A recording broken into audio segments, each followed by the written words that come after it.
Isso. Vamos falar um pouquinho desses números que a gente viu aqui, porque então deve estar entre as principais causas de doenças graves e de morte. O tabagismo é a principal causa evitável de morte. Não tem nada mais importante que alguém possa fazer pela saúde própria do que parar de fumar. Então essa é a grande dica. Se você é fumante, claro que a gente entende que tabagismo hoje é uma doença. Você vê, no Brasil a gente tem 12% de fumantes, mas já foi 30%. Então já houve uma redução expressiva nos últimos 20 anos no número de fumantes. Por quê? Porque o país adotou uma política anti-tabaco muito eficaz, como restrição de propaganda, que começou lá nos anos 2000, 96, aquela história que pode fumar e não pode fumar, quando as pessoas começaram o conceito do risco do fumo passivo, que o cigarro não era só ruim para quem fumava, mas para quem estava do lado.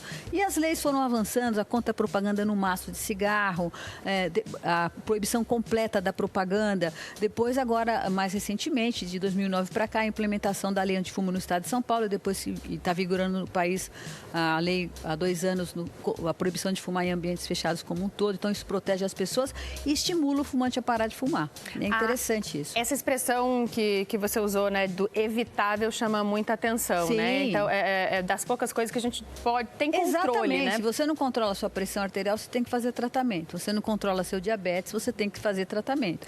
E o tabagismo tem tratamento. E é interessante que o tratamento dura 3 meses. Então, das doenças crônicas... Nossa, é muito rápido. É muito rápido. Então, assim, é uma forma de abordar. Agora, qual é o grande impedimento de se tratar? Preconceito. As pessoas acham, primeiro, quem parou, é engraçado isso, quem parou pressiona quem ainda fuma para dizer, você não parou? Você não parou, mas eu parei, né? Como se fosse fácil para aquele outro. E não é.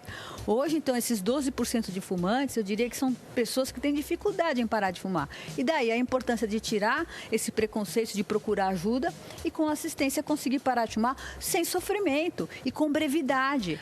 Vamos ajudar as pessoas, porque falta acolhimento, né? Falta entender a situação do fumante que não está fumando porque quer, mas porque tem uma dependência. Como é que essa pessoa que ou não fuma ou conseguiu parar de fumar deve lidar com a vontade genuína de que o outro também pare por uma questão de saúde, mas de um jeito que seja mais eficiente do que fazer esse, aspas, bullying aí, Exatamente. Ele fala assim, já vai fumar? Mas você só fuma? Você não pode fumar, você está doente. Então, isso é terrível para o fumante. Só aumenta a vontade de fumar. Tudo que estressa o fumante é gasolina para a vontade de fumar, entendeu? Então, essa técnica da pressão é bola nas costas. Não funciona. Qual a técnica adequada? Olha, eu sei que você fuma, eu sei que você sabe que cigarro não é legal para você e também sei que você não consegue parar de fumar porque, obviamente, existe uma dependência que pode ser vencida. No próprio maço de cigarro tem um 0800 e tem o local que a pessoa liga e vai dizer onde ela mora para procurar os centros de tratamento que tem. O governo oferece, através do SUS, essa abordagem. Claro que a gente é um hospital de referência, nós somos pesquisadores, temos tratamento de ponta, mas a ideia é que esse conhecimento que a gente adquire através das pesquisas, a ideia é que possa ser repassado depois ao Sistema Único de Saúde para otimizar as taxas em todo lugar. Hoje, a nossa taxa no INCOR, no Instituto do Coração, é de 70%. De sucesso nos tratamentos. De cada 10 pacientes que procuram o nosso serviço. E assim, é importante que o paciente tenha disciplina. Então, se me perguntar quem para e quem não para, é quem tem disciplina. Quem é aquele que vai na consulta, que toma medicação adequadamente, que o comportamento se ajusta às orientações dadas, esse de cada 10, 7 param de fumar. Então, é um programa especializado, sofisticado, porque tem a genética que envolve a coleta de material para escolher a melhor opção terapêutica, mas assim, o tratamento avançou. Então, que legal, vocês fazem uma análise do sangue da pessoa para ver o que funciona melhor para ela? Existem basicamente 2 medicamentos por boca para parar de fumar. Um é a vareniclina e a bupropiona. Existe uma diferença de preço muito grande entre os dois. Então, em função disso, a gente, no nosso banco de dados do INCOR, com mais de 1.000 pacientes tratados, nós identificamos pacientes que respondem melhor a um, ao outro, ou aqueles que não respondem melhor a nenhum dos dois, que deveriam tomar os dois. Agora, doutora, nesses casos de parar de fumar, em todos os casos é indicado o medicamento? Porque tem pessoas que param de repente de fumar, tem pessoas que vão diminuindo gradativamente, então fumam 10 cigarros, aí diminuem para 9. Então, a quantidade de cigarros não interfere. Então, quem é o nosso público?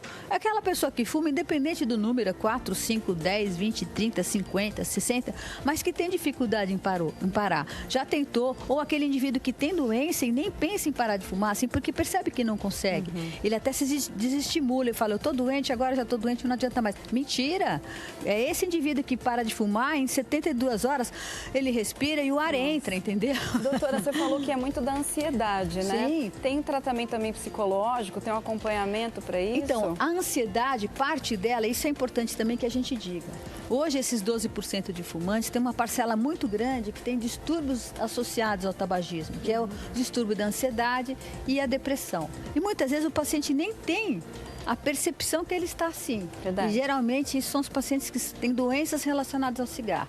Então aquele indivíduo que tem o pulmão que tosse, está com falta de ar, que tem o famoso DPOC, todo mundo vê que ele não tem condição de fumar e ele está insistindo em fumar e ele é resistente em parar de fumar. Aquele olhar tem que ser, meu amigo, temos como te ajudar.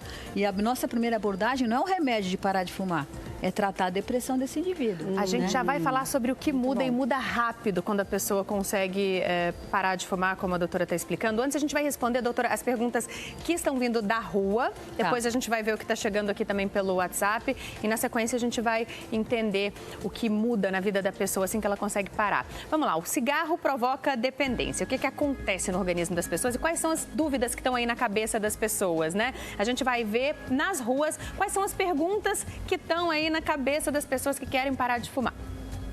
O que causa dependência de cigarro? O que faz? Nicotina. Nicotina. A nicotina é uma droga psicoativa e o ser humano é vulnerável a ela. Ou seja, de cada 100 pessoas que experimentam a nicotina, 90 vão ficar adictas. 90 vão ficar viciadas. E o comportamento, ele é progressivo. Se começa a fumar onde? Na balada, na festa, influência de pessoas. Quem é vulnerável à dependência vai associando comportamentos. Ele começa a fumar porque está ansioso, está nervoso, está preocupado. Adiciona um comportamento. 90% vão ficar viciados. Sim. Aí o outro passo da dependência que o indivíduo associa o comportamento. Ele começa a perceber que se ele precisa estudar, precisa se concentrar, ele está cansado, precisa dirigir, a mulher chega em casa, está morta, tem que lavar a louça, fazer jantar, ela vai lá e fuma. Por quê? O cigarro, para muitas pessoas que são vulneráveis à dependência, tem uma ação cognitiva. Ele dá uma energia para o indivíduo que já está com a bateria para baixo, né? É mesmo? Aí, outro comportamento aditivo. Você está chateado, triste, depressivo, você vai lá e fuma, ele é teu amigo.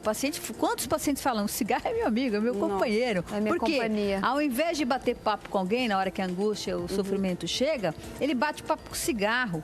Ele fuma e o cigarro libera substâncias psicoativas que dão sensação de bem-estar e conforto. Aquilo para ele funciona como um bate-papo, uma terapia, entre aspas. E é por isso que associar o exercício a parar de fumar também é importante, né? Porque você troca o gatilho, no caso, né? Então, assim, ela perguntou de comportamento, é fundamental que a gente dê substrato químico, ou seja, para o paciente não sentir abstinência. Porque a hora que ele se priva do cigarro, o que acontece com ele? Ele sente fissura, que é um desejo incontrolável, né, de fumar.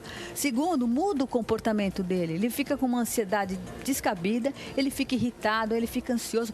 Isso acontece no dia a dia até das pessoas que são fumantes, mas por questões de restrição social, não fuma, ou mesmo respeita. Você imagina, o cara não fuma do trabalho, ele vai fumar na casa dele, para poluir a mulher, ou ao contrário, a mulher poluir o filho, a família, o marido. Então, existe essa restrição. Só que para o fumante, eu falo que os fumantes hoje em dia todos estão em abstinência, por causa da restrição social. E muitos têm essa percepção e já procuram parar de fumar para se libertar disso, porque é um inconveniente, é desagradável. Você está lá em casa, sábado, domingo não pode fumar, o cara não vê a hora de chegar segunda-feira.